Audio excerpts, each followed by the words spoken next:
Alright, this is Armorines, and it's a perfect game for testing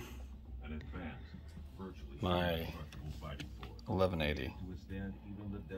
That is the dual analog controller with the longer handles. And I want to do something to it. It takes quite a bit of time, actually. You can actually take this controller apart and add a motor to it. It doesn't come with vibration by default. You know, this DualShock has two motors in it, but this dual analog has no motors. And I'm trying to get a feel for how many games might support rumble if I do add a motor to this controller. And I found two games that you can patch that will give you dual analog, and I want to see if once I patch them, if the vibration function is grayed out or not. So I'm going to patch them and see what the menu looks like once I patch them. So romhacking.net is where I got my patches from, and Armorines and Quake 2 both have, you know, the correct left analog to move, right analog to look, the way God intended it.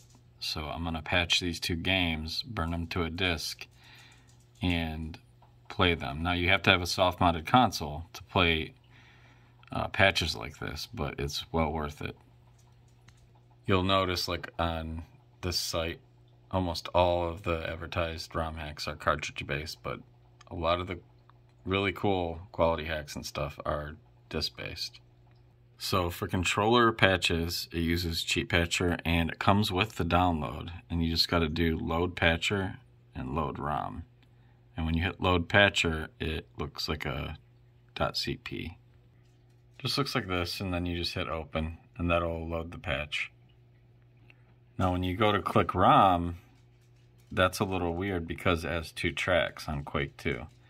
So you want to hit track 1 and then click open for load ROM. And it's actually a bin, it's not a ROM, you know, because we're doing CDs. So just click track 1 and then hit open. You know you're good at the bottom because it'll give you a message, and the cheat patcher will be all done. And then at the top it'll say the controller modification, new analog stick, and this one skips intro and it gives you split screen support. But just do patch all. You don't have to click those boxes, and that will give you all the abilities, unless there's something on there you don't want, and then you can select, you know, the individual abilities. Alright, I got my patch in and my ROM loaded, hitting patch all. Then it should say patching is successful, and you can burn your ISO, well, your BenQ with image burn or whatever program you got, and then you can play it on a soft-mounted system or load it onto your X station. And it's the best thing about having soft-mounted station or an X station, you know, you can play patched games or quality hacks like this. And pretty much all patchers are the same, like either Cheat Patcher X Delta or I think it's called PPL. They all are similar. You apply the patch and use the bin file, just like this. But yeah, you can see this is an image and a link of a guy who added a rumble motor to an 1180 that didn't have it. And I can't get a clear answer on what games support it. That's why I'm doing this test, to see if, you know, my two favorite games with dual analog have a lit up vibration support, you know, when I boot them up. See, his warning is, you know, it's really not that simple. Not all games recognize it, unfortunately. Like Metal Gear Solid, the vibration function doesn't work, but I want to kind of see for myself when I plug it in which ones light up and which ones don't.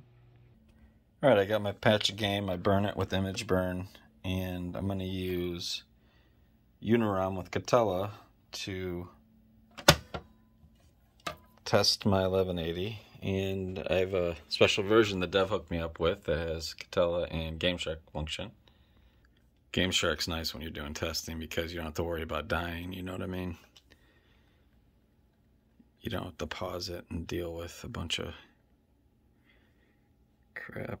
Oh, I turned the analog on by accident, so the arrow wasn't working.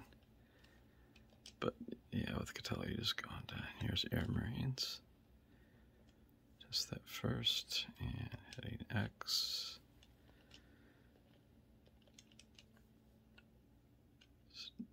Oh, start the game. Game's booting. Typical no-nonsense, ever-dependable hero. Damn, 38. And seasoned veteran of numerous campaigns. The Air Marines hero is middle-aged. Cool and level-headed. Rising through the ranks of the Marine Corps. Alright, let's test out my 1180 here. Oh, the story actually looks pretty cool. Fires, floods, and diseases may have ravaged and scarred our planet, but the human race has always prevailed.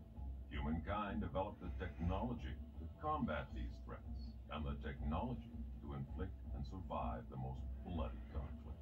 The Marines were the military option we hoped we'd never have to use.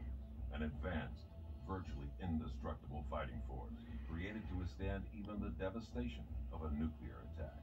Their intensive training, technological superiority, and supreme strength made them the army every nation wanted. The army that couldn't be defeated. It's crazy how old the PS2 is and the sound is so good, I just can't get over it. Than a nuclear conflict. You got good tower speakers and it's just off the chain. Alright. So the flight stick is actually working. That's something I didn't suspect. Normally it freezes. Let's see the controller config.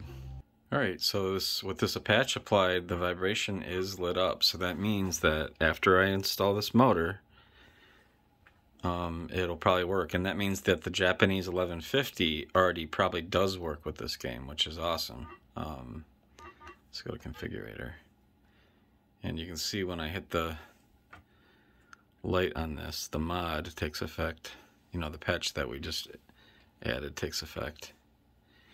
And when I go from red to green, like I was saying, it stays, meaning that the flight stick simulator is supported as well, which is what that green light is. Let's go back to red color.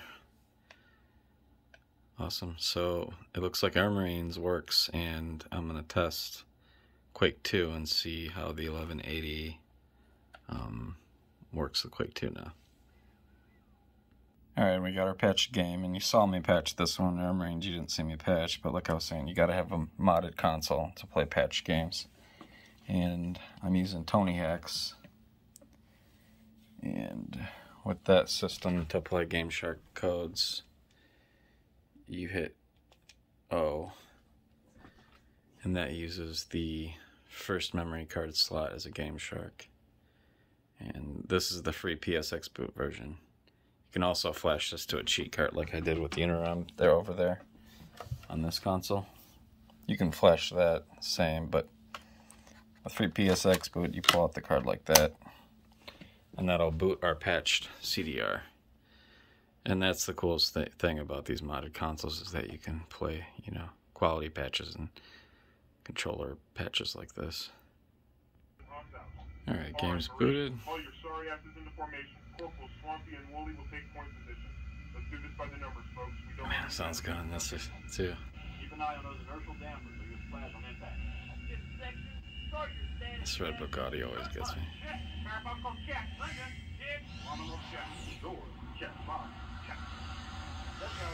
Alright, hitting start to test the controller.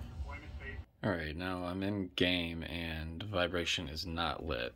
So that means that if I add a motor to this 1180, the vibrator will not work. So that kind of sucks. But the analog is working, so that's cool. The green flight simulator works as well. Alright, I'm going to check out the title control menu as well, see what that looks like. Alright, so this looks a little different, and when I hit the button on here, it changes the icon. And I've tested this with a regular controller before. So it looks like I said, the flight simulator works, but both sticks Looks like it's set up correctly. Y swap off, so looks like everything's working except the rumble. So I'd probably use a regular controller on Quake 2 for this, but at least 1180 works with Air Marines. That's cool. Alright guys, that's how you patch controller patches and a look at the 1180.